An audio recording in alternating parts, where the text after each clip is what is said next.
Did you miss me? It's Locked On LSU. Thrilled to be back. Let's get going.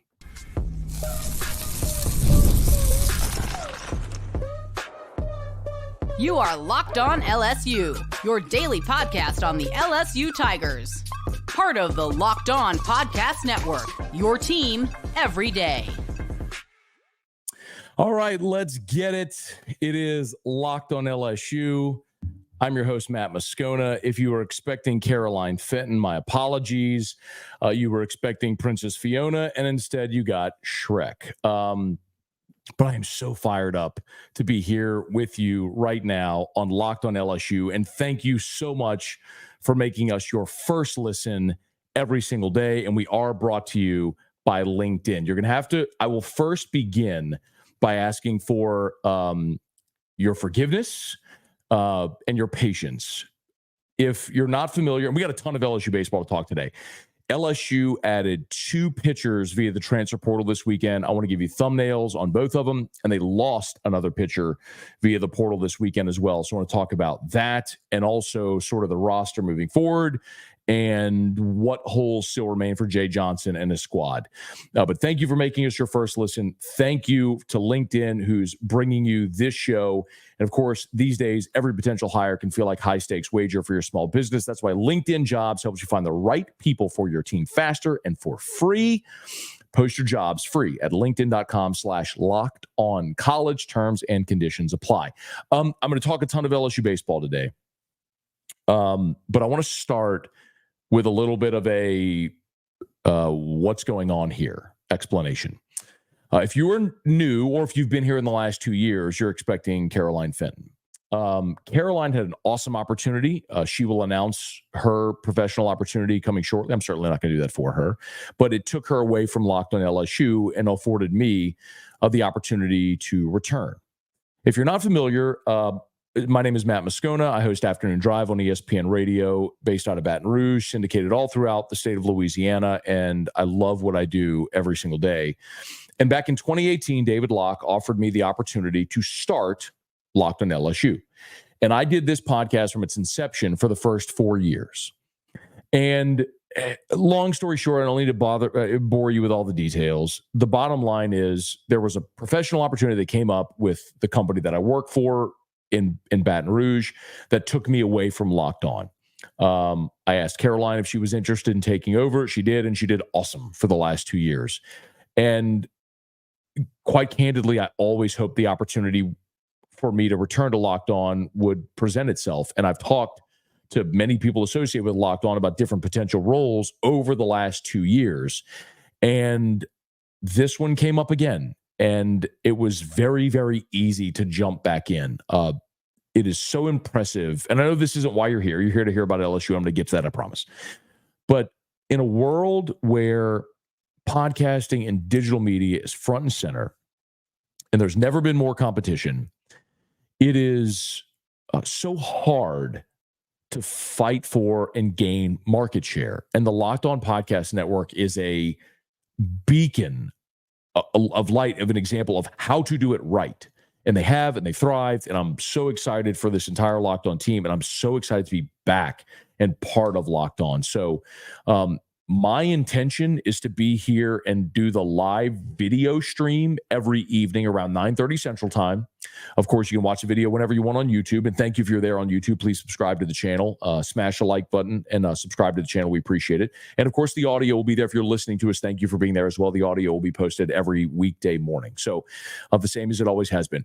The part where I had to ask you sort of for forgiveness and patience is, when I did this podcast for 4 years, it was audio only. And now as the network has continued to grow and it's so impressive, there's video and there's all these different components, and I kind of have to sit here and manage the screen and the graphics and everything. And I'm going to get it. It's going to kind of feel like a baby giraffe for the first few weeks or maybe hopefully not a few weeks, hopefully a few episodes as we sort all this out. So we'll get through it here as we begin. And I'm pumped to be here. And thank you so much for being here as well on Locked On LSU. Okay, so as we mentioned, Tigers gained 2 transfer portal commitments over the weekend.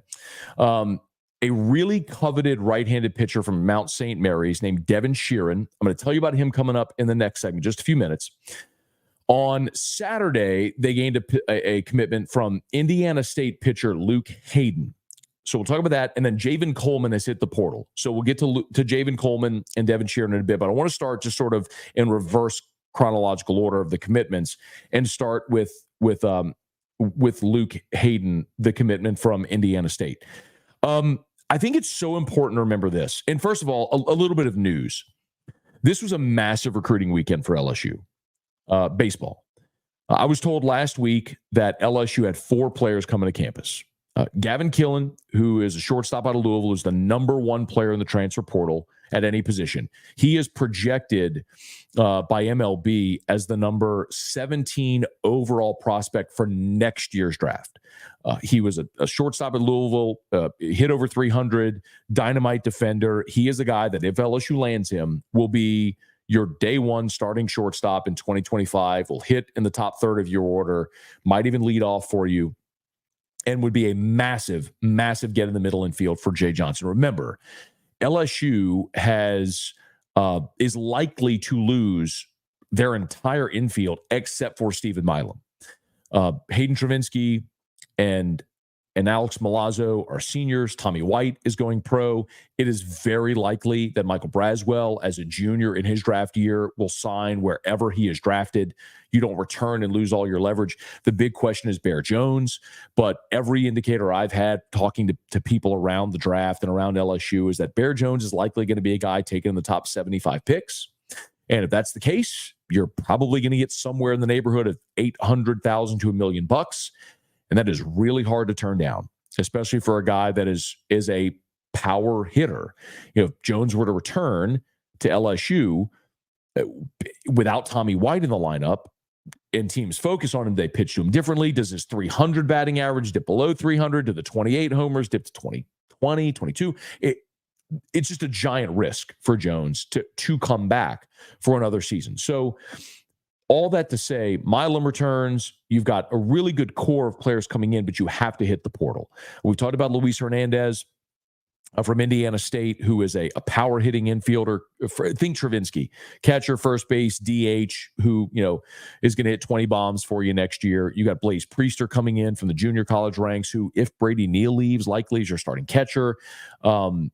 As we mentioned, Milam is back. Kucherak is back, who could win one of the infield jobs. But if you get Gavin Killen, that's massive. So Killen was one. Zach Root, a lefty from East Carolina, who's by many accounts the number 1 pitcher in the portal, was on campus this weekend as well. And then very clearly, the other 2 guys are 2 guys that committed in Devin Sheeran and the commitment LSU got on Saturday in Luke Hayden. So Luke Hayden is 6'1", 195. He's a righty from Bloomington. He spent 2 college seasons with the Indiana Hoosiers before transferring to Indiana State to play here this spring. So I don't know that he's a draft risk in that while he is draft eligible, being that it's his 3rd year in school, I don't know that he's a draftable prospect. 7-2 on the season, a 3.81 ERA. He threw 78 innings. So this is what's impressive. 91 strikeouts in 78 innings pitched, but he walked 47. So he's got to get that walk number under control. But Hayden is a guy who has thrown a lot of career innings. And I don't know that he would factor in as a starting pitcher for LSU. But when you think about this roster right now and who LSU has lost, it's not just the big name portal arms. Yes, we focus on Cam Johnson. We focus on Aiden Moffitt. But remember, Sam Dutton was an innings eater for you who entered the portal. He's now going to Auburn. You're losing guys like Nate Ackenhausen to the draft. Will Helmers, who's out of eligibility. Justin Lohr is likely to gone. Fidel Ulloa is likely gone to the draft after his 3rd year in college. So Jay Johnson has seen that pitching staff, which was very deep in arms this year, gutted by draft, by portal, by draft eligibility, by eligibility expiring. Of course, with Holman, Hurd, Jump, all likely to sign as well. You need arms. You don't just need top-end starters. You need arms that can get you through a game, that can be middle relief for you, that can be back of the bullpen guys. So this in Luke Hayden is a guy who very likely is one with 1 more year of college eligibility, who threw 16 games last year for Indiana State. who has good strikeout stuff, who pitched in the Big Ten the first 2 years of his college eligibility, is probably a guy that factors in as a bullpen arm looking to say, okay, I pitched really well at Indiana State. Let me step up to the SEC to see how that might transition or translate and see how it might go for the next level. It's not like he's pitching for a contract because he's going to be a senior. He'll be out of eligibility, so he'll have no leverage. But when players are drafted high, organizations are more likely to give them a better opportunity when they've invested a higher draft pick on him. So he'll be a senior sign next year, but he's a guy who's coming to prove he can pitch in the SEC. The guy who is more interesting both in the immediate future for 2025 and possibly 2026 is Devin Sheeran from Mount St. Mary's. So I want to talk about Devin Sheeran, and we'll do that when we return right here on Locked On LSU, your team every day.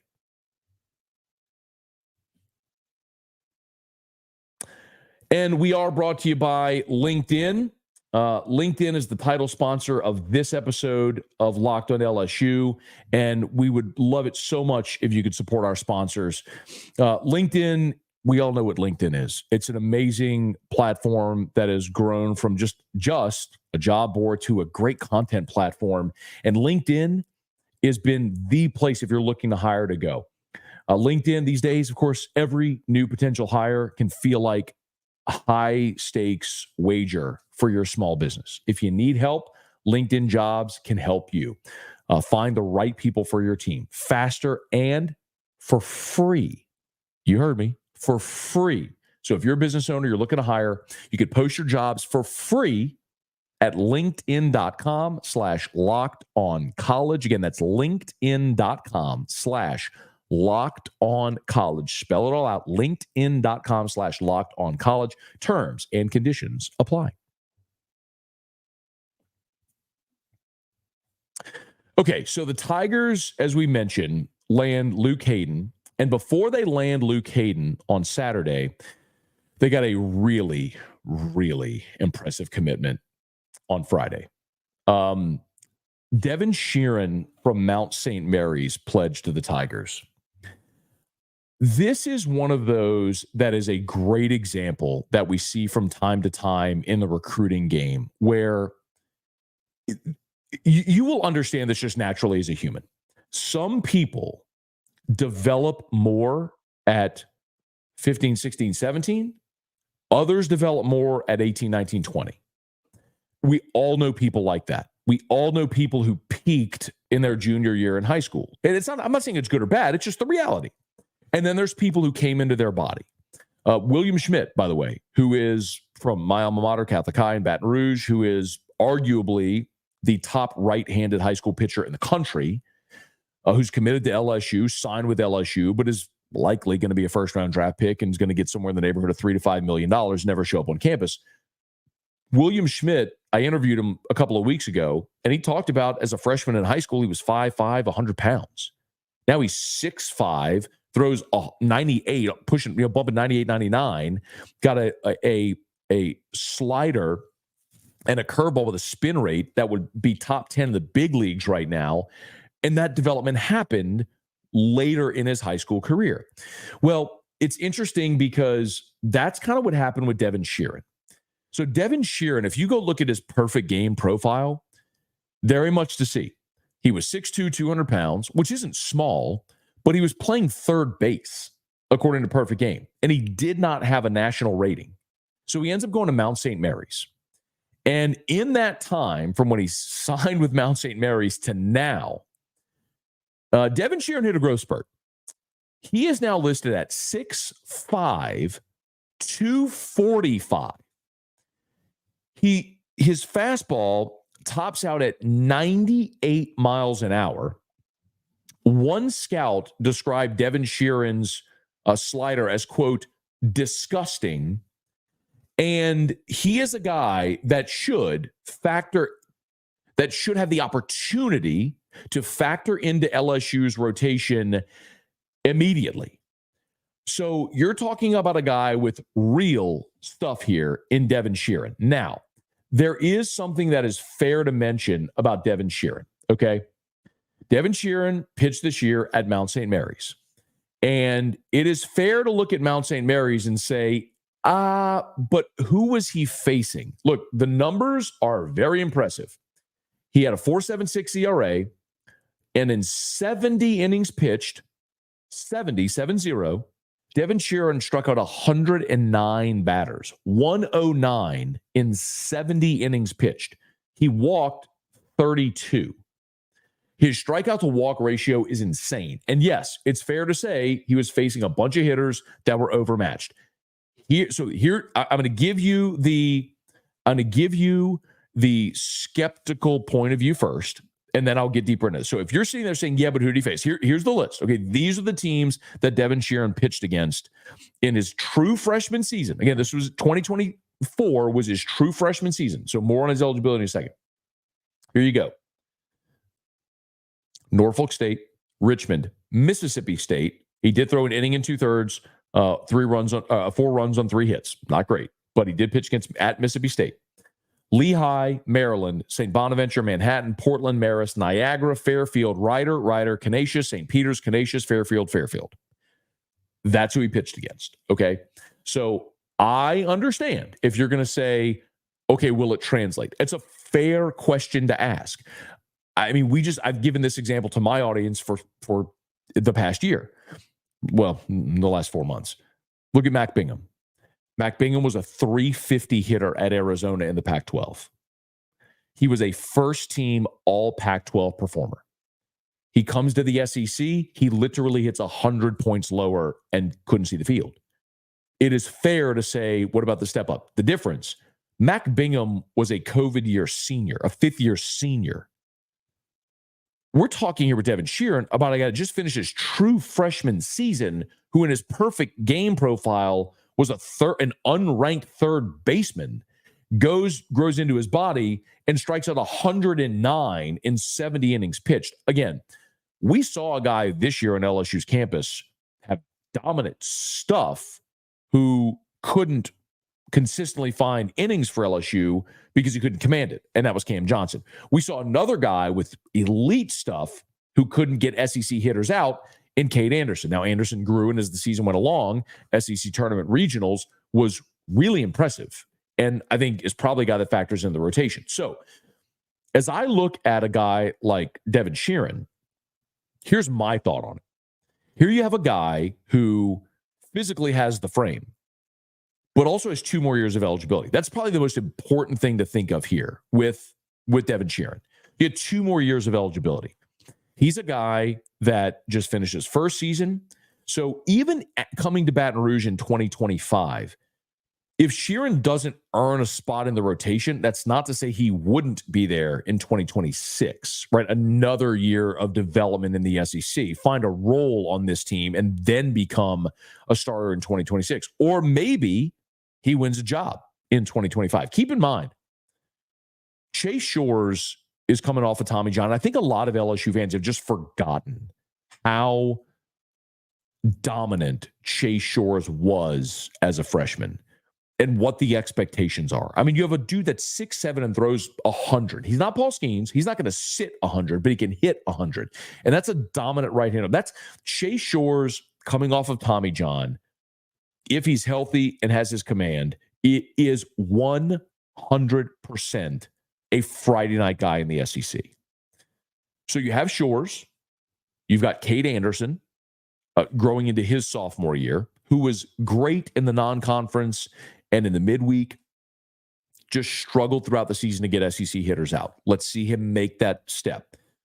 Griffin Herring will sweat the draft, but Herring likely coming back with the opportunity as a draft eligible sophomore, coming back for the opportunity to be a starter in the weekend rotation. Maybe he wins a job, maybe he doesn't.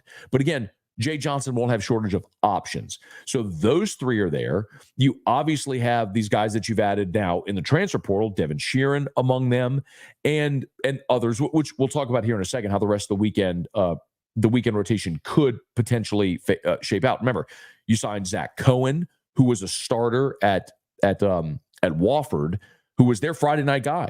Okay, he was a Friday night guy in the SoCon, first team all SoCon. That doesn't mean he's going to be first team all SEC or a Friday night guy in the SEC, but could he be your number 3 or your midweek guy? Maybe he's an innings eater who maybe wins a job in the rotation. We'll see. The point is, you have options now if you're Jay Johnson, and you had to get options because you lost so many arms. So even if, like, I would love to see, someone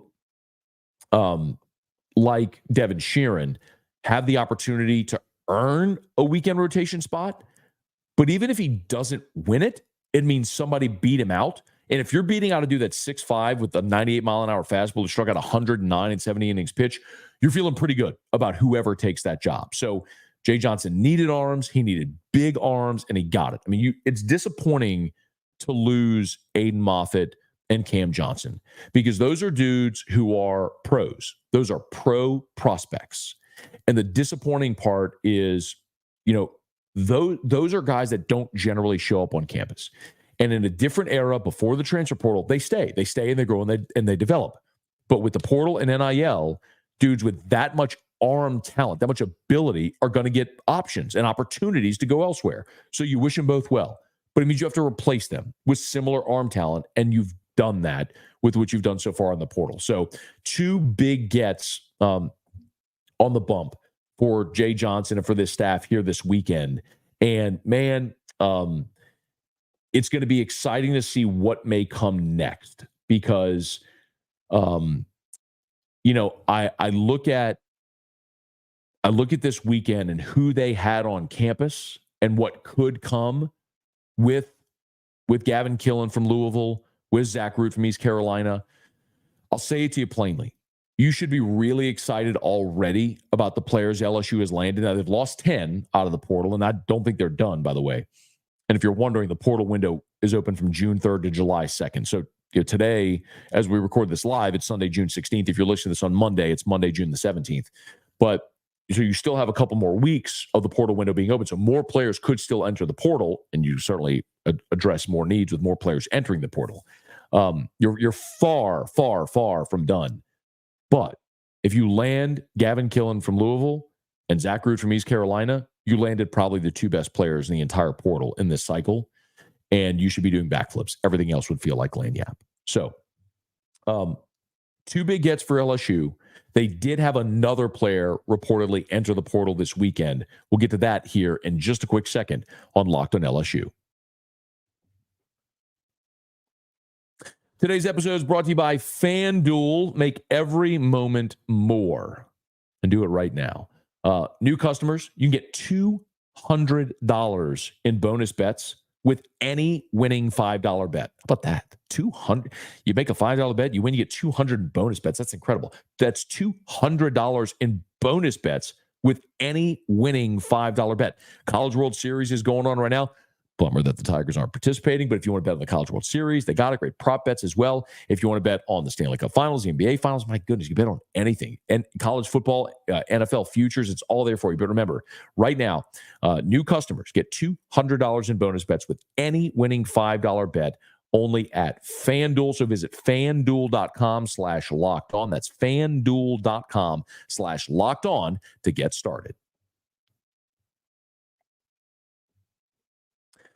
All right, so the Tigers land 2 portal commitments on the bump this weekend, but they lose one as well as Javen Coleman has hit the portal. So Javen Coleman's time at LSU is it's hard to say it any other way than it's just disappointing.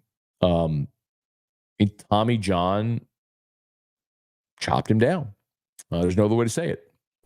And he was on that, 2021 team as a freshman where he pitched in 14 games and had 32 innings pitched. And the thing that was really impressive about Coleman is in 32 innings pitched, he had 43 strikeouts and 18 walks. His command was good, and he had strikeout stuff from the left side.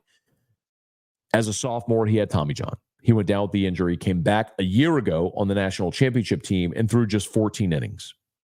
And then this year for the Tigers, he threw just 26 innings, allowed 15 runs, just 28 strikeouts, 21 walks. And that was really the bugaboo for Javen Coleman. The command that was so good for him early in his career evaded him when he came back off of Tommy John. And it's really disappointing. And we saw it in the regional final. Sam Dutton got the start, loaded the bases. They brought in Javen Coleman and walked in a run on 4 pitches. Now, he got the ground ball double play and the flyout to get out of the inning, but he walked in a run in a game that ended up being a 1-run game. He walked in a run on 4 pitches on a bases loaded walk. The walks were the problem for Javen Coleman. And as disappointing as it is, Jay Johnson and his staff kind of tipped their hand. You know, when things for this season were not going great, you know, at the halfway point, we've talked so much about them being, 3-12 at the halfway point in SEC play. And, one of the things that LSU did, a big thing, obviously, was switching the rotation and putting Gage Jump in the Friday night role, Luke Coleman the Saturday night role, and it just got them rolling. And then the schedule lightened up, as we all know. But one of the things was they shortened their entire staff. Instead of giving innings to guys who were trying to find it, they leaned on the guys who they knew they could trust and who they knew could throw strikes. And so you saw the same, 8 to 10 guys exclusively, and you stopped seeing Cam Johnson and Aiden Moffitt and Javen Coleman. To illustrate that, Javen Coleman, when LSU got to conference play, he threw against Florida, Arkansas, and Vanderbilt, all series losses. After that Vanderbilt outing, where he went 2 innings, the rest of the regular season, Javen Coleman pitched twice. The entire rest of the regular season. A third of an inning against UNO and 2 innings against Grambling. That was it. I mean, Jay Johnson gave you the answer. They didn't trust Javen Coleman anymore. So I get it. And I don't blame Javen Coleman for leaving. He has a 5th year because of Tommy John, and so he's going to go somewhere where he can try to get innings. And I don't blame him for that one iota. Go where you can go get innings. And I just realized as I'm doing this that if you're watching us, I have on the sidebar a whole bunch of LSU stuff. So my bad. I'll fix that for tomorrow. LSU football stuff. I'll fix that for tomorrow. So my bad. I told you this was going to be like a baby giraffe as I'm figuring out a lot of the graphics. So my bad on this here on the side. That's my fault. In any event, if you're listening on podcast, none of that applies to you whatsoever. But those watching us will notice that the graphic on the side of the screen is wrong. My apologies. All that to say, Javen Coleman needs to go somewhere. He's not going to get drafted. So you have the option to let your college eligibility expire and try to go pitch somewhere that anyone would give you a chance, or you can probably go down a level in competition and look for an opportunity to get innings, to be in somebody's rotation, get innings, and get an opportunity to go pitch somewhere professionally whenever next season ends. So that's one of those things where you wish Javen Coleman luck, but you really understand why he's left. So as you kind of recap where LSU stands right now in the portal, the 2 pitchers they've added this weekend, Luke Hayden, Devin Sheeran. Previously, they added Zach Cohen from Wofford. Luis Hernandez, the infielder from Indiana State. He is a draft risk. So he just finished up his 3rd year of college. So he is draftable. But as I'm told, people have told me it's probably like a 70-30 chance he ends up coming to school at LSU and doesn't end up signing. So, but that's one to keep an eye on because that's a power bat in the infield that you'd be counting on. Chandler Dorsey is the righty from South Florida. He likely is your closer next year. He's the guy that effectively replaces Aiden Moffitt. Moffitt's a guy who's throwing 98 that you thought was going to be your closer this year. It didn't really work out that way. Well, Dorsey is a guy who, was an elite level closer for South Florida last year. He steps into that role. And then there's a lot of other guys that are coming in as part of this class from JUCO. Trevor Schmidt, who Jay Johnson, not portal guys now, but had previously signed. Trevor Schmidt started his career at Arizona, signed under Jay Johnson, but never played for him. That's another power hitting infielder, your first base DH type guy. Blaze Priester, who may very well end up being your starting catcher this year as well, who's playing for the Baton Rouge Rougarou in the collegiate summer league, the Texas Collegiate League this summer. but that's a guy who you got to sweat the draft. But if Priester ends up on campus, he's probably your starting catcher next year. And as far as who they've lost, we know LSU's lost 10 guys. Paxton Kling, Sam Dutton, who's committed to Auburn. We mentioned Aiden Moffitt, Cam Johnson, Micah Bucknam, Nick Bronzini. You get all the pitchers, right? Zeb Ruddle, Derek Mitchell, Austin Rolling. And a lot of people have asked me, what do you make of this, of all the players leaving LSU in the portal? And my answer is, what have you lost? And I don't mean to be dismissive, because Cam Johnson and Aiden Moffitt are elite arm talents, but didn't pitch well in their time at LSU. And those are guys, quite honestly, that should have signed. They passed on 7-figure signing bonuses out of high school. And that's a case in point of why guys like that should sign. Because if you go to pro ball, it doesn't matter if you walk 4 guys. They're still going to put you on the bump the next day, because the objective in minor league ball is not to win games. The objective is to get you ready to help the big league club win games. At LSU, if you can't throw strikes, you're not going to pitch. So that's the big difference there. In any event. But other than those guys who have a high ceiling but haven't really contributed, you've lost bodies. But really what you've just lost is depth and potential. And what you try to replace it with now are guys that can actually play for you. And so, and contribute, experienced veteran guys. So that's the hope. And we'll see if how Jay Johnson continues to piece this class together and patch some of those holes. But you're going to sweat the draft. You got probably 3 guys that are first-round draft picks that will never show up on campus. You're going to sweat some of those draft-eligible sophomores like Jared Jones and Griffin Herring. But Jay Johnson knows what the holes are, what the shortcomings are right now on this roster, and he's attacking them. If you want something to look for here in the relative short term, Gavin Killen, the shortstop from Louisville, Zach Ruth, the lefty from East Carolina.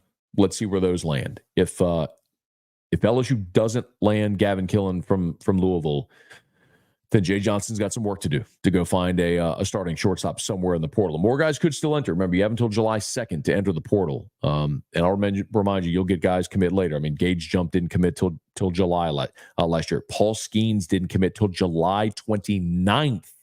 So it's far from done with this roster. But Jay Johnson and his staff are off to a really good start. I hope you feel like we are off to a really good start here as we resume Locked On LSU. It's just a pleasure to be back. I can't thank you enough. For those watching on YouTube, do us a solid and smash that like button, subscribe to the channel. If you're listening, however you're listening on your favorite podcast app, please rate us, leave a review, and let a friend know. I'm thrilled to be back here where I sort of birthed this thing. And back in October I don't need to bore you with this, but the first show that I ever did, Locked On LSU, back in 2018, was the week of the LSU-Georgia game in Tiger Stadium, where LSU trounced a really good Georgia team. Clyde Edwards-Helaire had a big day, and LSU fans stormed the field. That was when we started Locked On LSU. And can't thank Caroline Fenton enough for doing an awesome job the last 2 years, and for the folks over at Locked On for giving me the opportunity to come back. So, and all of you for welcoming me back, and looking forward to this journey every single day. So, we'll be back tomorrow, and can't wait, and really looking forward to it. Now, I got to play something here to wrap this thing up, and I think it's this. So I hope it is. If it's audio, you have no idea what this means. That's what I'm talking about, being a clumsy baby draft. So I'm going to hit this thing, and we'll bid you adieu. Until next time, it is Locked On LSU.